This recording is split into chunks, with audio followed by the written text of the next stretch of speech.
электрондық компоненттердің ең қарапайым бір түрі олар резисторлар.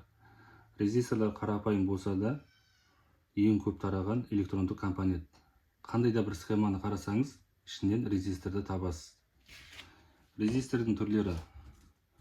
Бізде резистор екі шығысты резистор деп аталады.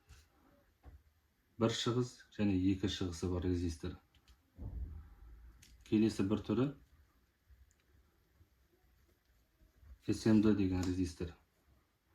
SMD резисторлары платалардың бетінде орналасады. Яғни олардың аяқтары жоқ, ножкалары арғы бетке шығатын. Олар көлемі жағынан кішкентай болады.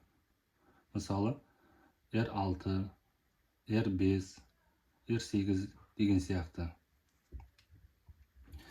Резистордың маңызды параметрі кедергі. Ол неге кедергі? Электр тоғының өтуіне кедергі. Кедергінің өлшем бірлігі Ом. Бұл біздің белгісі.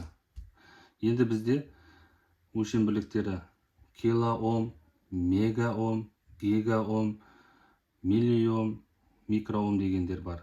Енді сол өлшем бірліктерін қарастырайық. 1 килоомда 1000 ом бар.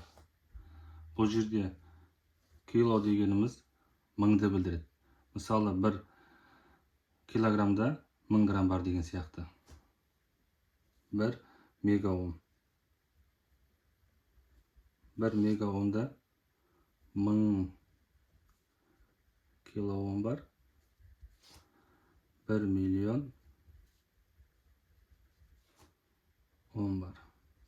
Бұл жерде де мега деген сөз, ол миллион дегенді білдіреді. 1 гигаом. 1 гигаомда 1000 мегаом. 1 миллион килоом. Және 1 миллиард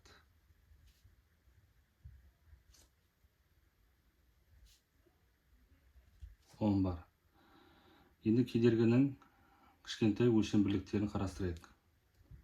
1 миллион 0,1 ом бар.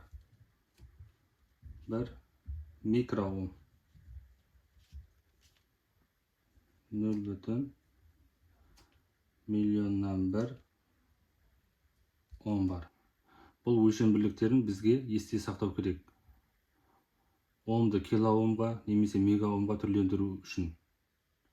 Жоғарыда айтылып кеткен резисторлар тұрақты резистор болып саналады. Өйткені олардың кедергілері өзгермейді.